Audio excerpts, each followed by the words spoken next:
Hello, class. In this second part of the leader-member exchange theory, we're going to talk about stage 2 of the development of this theory. Before I do that, though, let's go back and we'll talk a little bit about what we learned in the first part of this series when we first started talking about LMX and VDL, vertical dyadic linkage. So, again, in stage 1, researchers were really building on VDL and looking at the differentiated work relationships that existed within an organization. It pretty much said, look, leaders don't have an average style, and they do not treat everybody the same way. There's relationships that are built within the organization, and the degree, the level of these relationships between a leader and a follower. And remember one thing, in stage 1, we're talking about the leader and the follower contained within a work unit or a work group. Okay, we haven't expanded out yet to start talking about different teams and cross-functional departments and all. We haven't gotten there yet. We're just talking about the relationships within a unit, and the stronger these relationships, the more trusted these relationships, we're seeing differences, right? We're witnessing that leaders are treating followers in a different way, and that there's an in-group and an out-group. In the in-group, we have this trusted, almost like a partnership being formed. And in these out-group relationships, we're seeing lack of trust. And we're seeing people who are coming in and just doing the work that they need to do.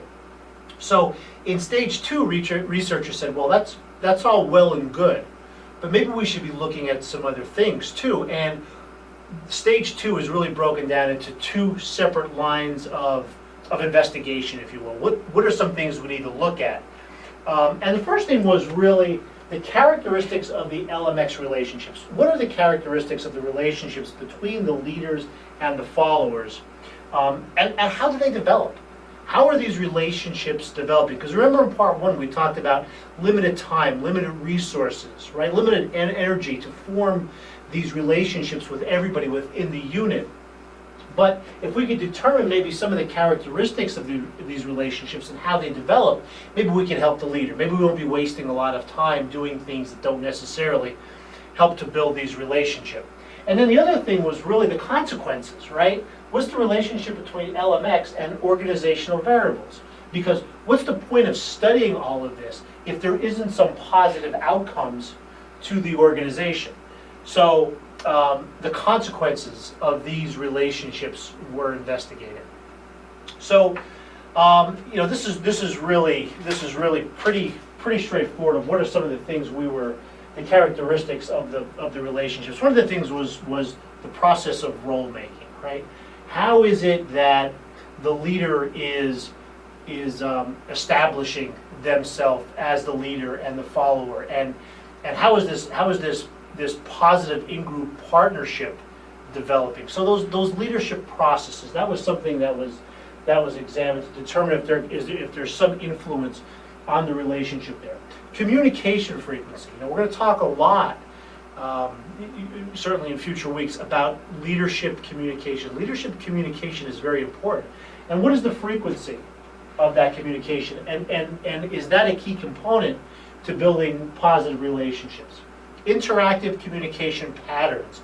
Is it the leader talking down? Is there kind of a mutual back and forth? Does the leader respect? It's one thing to listen to a follower if you're a leader. It's another thing to really take it under consideration and act upon it if appropriate, right? So what is this? What is the interactive communication patterns that are going on? The leader-member value agreements. We're in essence, we make these contractual obligations when we go to work, right? And it's up to the employee to follow through on those obligations, right? And it's up to the leader to facilitate and make sure that person has the resources and capacity needed, and also maybe has some chance for advancement and so on. So what are those leader-member value agreements that are going on, and do certain ones maybe influence the relationship more than others? Is there how can we describe the exchange that's going on, right? And we'll get into some of those exchanges a little later in terms of personal versus professional. But those value agreements are important. You know, if we can get this done, we'll go ahead and do this. If we can get this done, we'll go ahead and do this. And what is the level of those type of conversations? Antecedents to leader-member exchange. When we're talking about antecedents in any research, we're talking about, does something need to be present before something happens in order for that to actually go ahead and happen, or does that serve as a catalyst to what it is that's going on? So, are there any antecedents to these relationships? Maybe maybe the characteristics of a follower could be considered an antecedent to what's going on. Same way with a leader. So again, an antecedent is something that needs to be that's present beforehand, that acts as a catalyst to cause whatever it is that's happening afterwards. Loyalty was examined. What is the degree of loyalty? And you could have healthy loyalty, you could have unhealthy loyalty. You could have leaders demanding loyalty, which doesn't necessarily always work out. So that loyalty needs to be present, but not necessarily imposed upon by the leader. Also, one of the things that was really looked at was the characteristics of the followers in high LMX relationships. So what were the characteristics of followers when we're looking at these in-group or high performance? And again, you could have, it does vary. We'll talk a little bit about this more later. It's not only a low exchange or a low LMX relationship versus a high. You could have varying degrees, and you can move upon this continuum too. But what are some of the characteristics of the followers in these high LMX relationships? Well, number one was dependability. The followers can be depended upon. Comparable decision-making styles as the leader. So is the leader a directive? Is he more of a intuitive thinking type decision maker? Does he ponder on things? Is he concerned about relationships? So if the decision-making style of the follower is similar to that of the leadership, you tend to develop these higher level relationships. Is the follower optimistic? We will talk about optimism when we get into some of maybe the later things on positive organizational behavior and things like that. But is the follower an optimistic individual? Do they have team skills? Is important to high relationships. Does the follower have an internal locus of control? Now, internal locus, just to refresh, if I have an internal locus of control, I believe that I am in control of what is happening around me and in my life, right? So if something good happens, I could take credit and say, yeah, I made that happen, I did this, I worked hard, I studied hard, I did a lot of research. If something bad happens, I also have the ability to say, boy, if I would have studied a little harder, if I would have done something differently, maybe I could have changed the outcome. That doesn't necessarily mean there can't be external variables. There can be. But if I have an internal locus of control, I tend to kind of put things on myself and give myself credit or blame to the degree it should be given. If it's too internalized, there becomes this kind of learned helplessness that goes on. But if it's appropriate attribution, it's appropriate attribution to events, then that's an internal locus of control. An external locus of control is if I go ahead and I'm blaming everything that bad happens to me. I'm blaming toward two external factors. I'm really not internalizing any of it.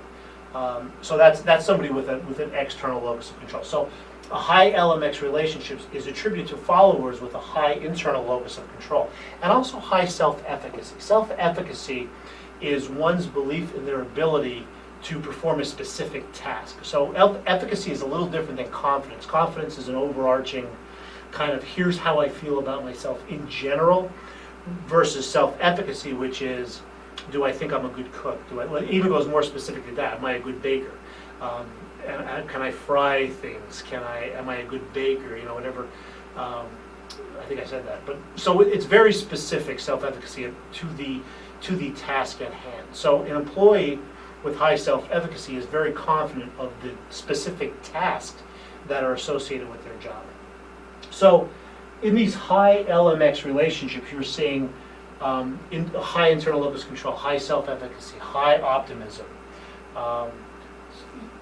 leadership styles that are similar. They're dependable. So they're, you know, we can go out and argue that they're pretty, they're confident workers, they're good workers, they seem to have the right attitude when they're coming to work, and they're, you know, they take on, you know, whether it's the blame or they take on responsibility for what it is that they're doing. So those are the characteristics of the followers that have been identified in stage 2. The other part of this equation is what is the relationship between LMX and organizational variables. Again, that's important, because why study this if we're not seeing something on the other end that's positive? So things like performance have been studied, and performance has increased. As a baseline study, performance has been shown to increase with these high relationship LMX. Turnover has gone down. Job satisfaction is higher. Organizational commitment is higher. Employees are more innovative. You're seeing more innovation coming out of the employees at work.